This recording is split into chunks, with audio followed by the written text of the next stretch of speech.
Preparing for life in a van, on the road. Action. Welcome back, guys. We're Trist and Kez. Hopefully you know that by now. Also, some people won't know who we are. Oh, won't know who we are. So we're Trist and Kez. We are in our 40s, grim, and we travel the UK in our Talbot Express, Old Gertie, with this little munchkin down here and this little munchkin up here. This week, preparing for life on the road. This week's chat. Yeah, preparing for life on the road, preparing for van life, part-time, full-time. You want to get out there, you've seen the movement, you want to know what it's all about, how do you do it? We are going to tell you. I know that. We've got 5 points. Five.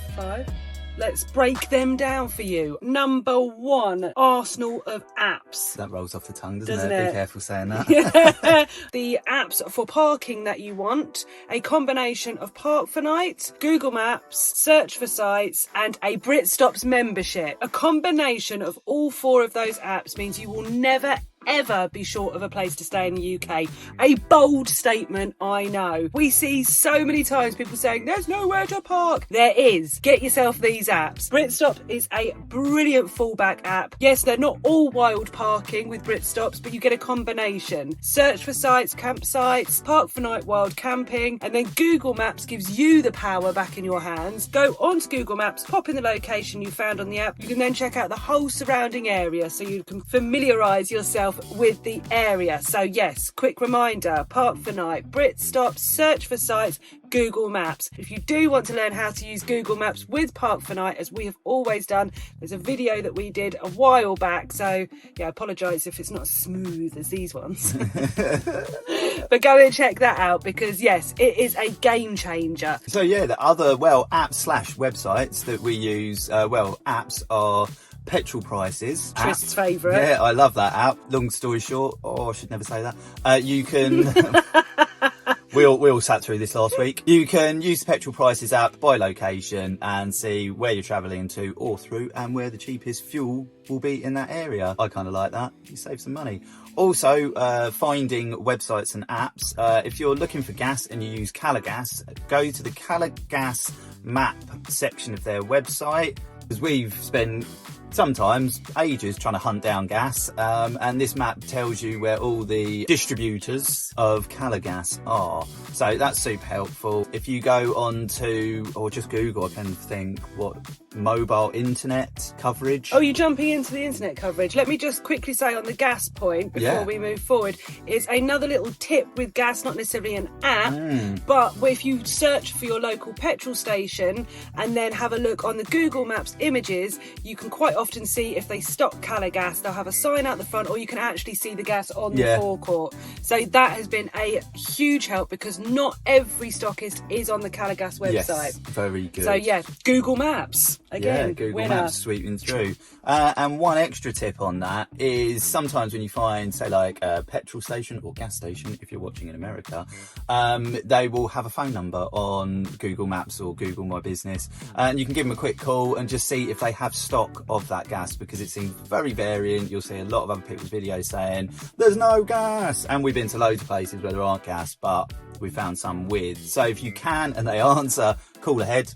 Yeah, helps you out. Definitely. Yes, mobile coverage website. So yeah, you can kind of see, I think like we're with EE, so you can kind of see on the EE website what mobile coverage is like. I'd say 8 out of 10 usually we get all right internet in this day and age, but weirdly we find ourselves in campsites, park ups, wherever, where there is just no internet, and yeah, we try to check ahead if we can. Well, it is, if you're working on the road like us and you have any calls booked in, or you've got emails you need to pick up, or anything that you know you have planned for that week, it's really, really handy, because then you can make sure that you search for the highest coverage areas and head in that direction. No one likes a work call, do they? So yes, that's another great app website. Breakdown cover, is that an app? I don't know. Breakdown cover. Yeah, get breakdown cover. We've used ours a lot. Yeah. If you've watched our other videos, we've used it quite a few times. I think I put it under apps because like we're with the AA and they've got an app. So once you've got the app, it's fairly easy to call them out for whatever breakdown you've got. So yeah, word of advice, get yourself some breakdown cover. Yeah, the next thing is crucially what you need on the road is power.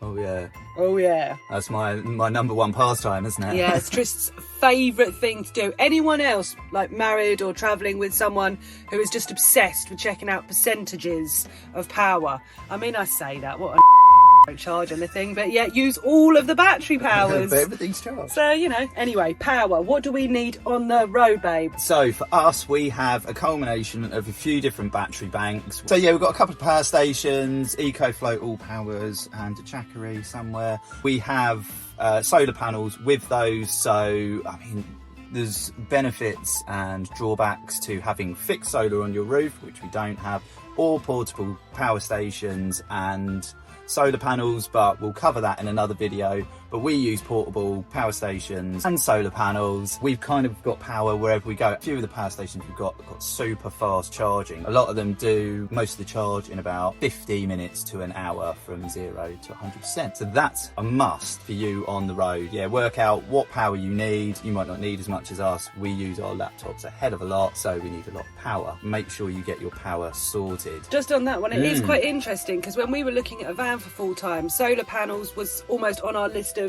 criteria. You know, you sort of, I felt like you couldn't live in a van if it didn't have a solar panel on the roof. Don't ask me why. I just didn't think these portable solar panels would do the job, but they do. They're amazing. You haven't got to worry about tracking any wiring, any electrical issues, because obviously they're portable. You can put them wherever the sun is. You can put them out any time of day. If you are thinking to do van life, don't want to go down the idea of a fixed solar panel, or are looking to buy a van and that is one of your must-haves, it's not necessary. These are fantastic. We charge the van off of our portable batteries. It's I personally, I think you said that you would possibly go for fixed panels. Well, in an ideal world, I think have both. I wouldn't, but then I don't have to get the panels out every day. So.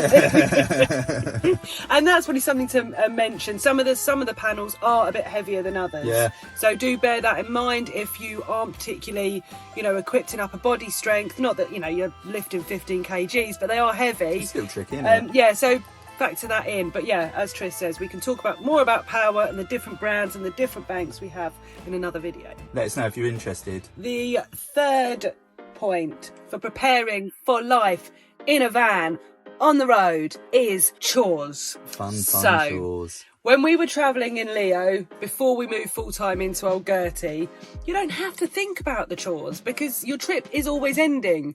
So, the larger chores get done. All your washing, cleaning out the van, all of the above, that happens at the end of a holiday. We're not on holiday anymore.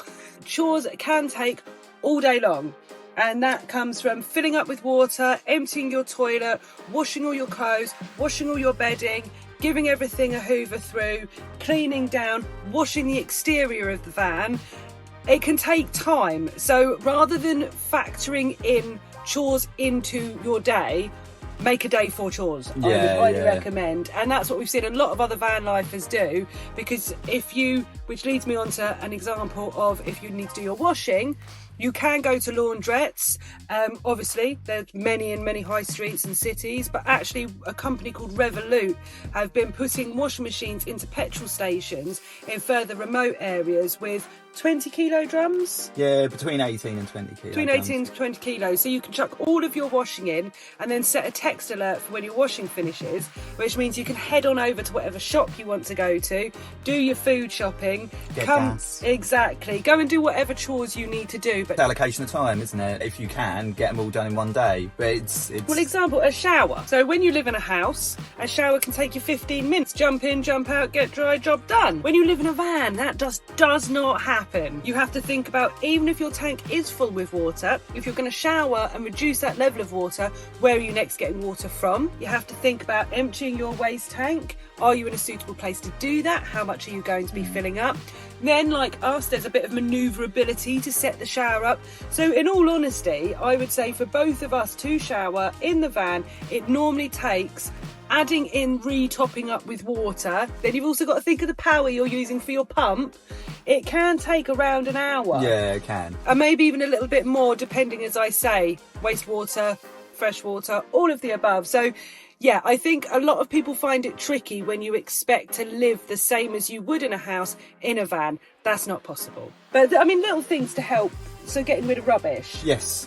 A little way to help alleviate that is when you go to a supermarket, do your food shopping, unpack everything you can, remove all waste, multi-bags of crisps, you don't need the big bag. Yeah, a lot of fruit and veg comes wrapped in plastic. Obviously, try and buy it without plastic. If you shop in Aldi or Lidl, it seems like it's impossible. Yeah. A lot of supermarkets will have bins outside. One way to counteract that, as Kez said, is decant everything in your van, pack it away, and then get rid of all your rubbish whilst you're there. Weirdly, it accumulates so fast. I think it's because we're in a smaller space, but it accumulates so fast. Yeah. And sometimes we can be horrified by the amount of waste that you can kind of create. Yeah. You've got less space and you're more in touch with doing certain things. If you get your stock from a local supermarket, but then try and shop for your main ingredients local, they use a lot of less packaging. Yeah, hell of a lot. And so that does make a difference. And you don't have to keep the slip to have all the cooking instructions. Yeah.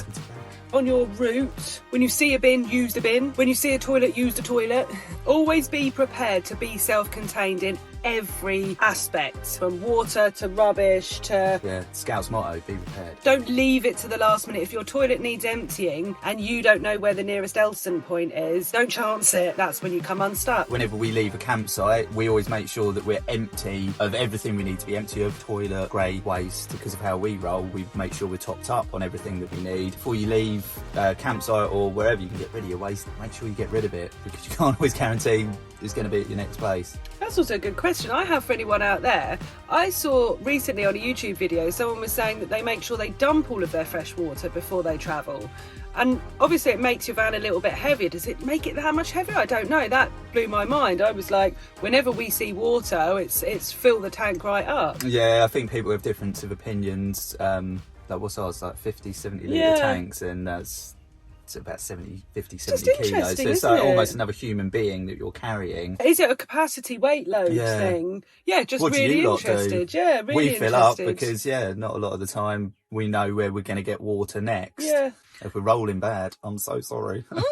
Yeah, clothes. Back in house life, I used to be quite anally retentive with washing. Do the whites in a white wash, do the colours in a colour wash, do the darks in a dark wash. We don't have the time to be living that kind of lifestyle anymore. Just as we said, jobs can take time. Through finding these Revolut, and I think like Kiss washed them as well, these washing machines. We don't want to spend all day and time and money washing all our clothes. So we have hand selected all our clothes to be able to be washed at the same time. Then that leads us on to having things that are also then quick drying. Certain items of clothing I owned would take an age to dry. Time's not always on your side, and you don't want to be hanging out at a laundrette or one of these service points all day long. Having items that dry quickly. I'm wearing a fleece right now. We've got quick drying towels, and it makes things a hell of a lot easier. I suppose also there is a bit of value in that you end up purchasing things of quality and value, fit for purpose, as opposed to sort of your fast fashion. I am sure there are some girls out there that have plenty of different outfits for all the different days of the week. I don't know where to put any of it. Go for comfort, practicability, and throw in a little bit of style. Yeah,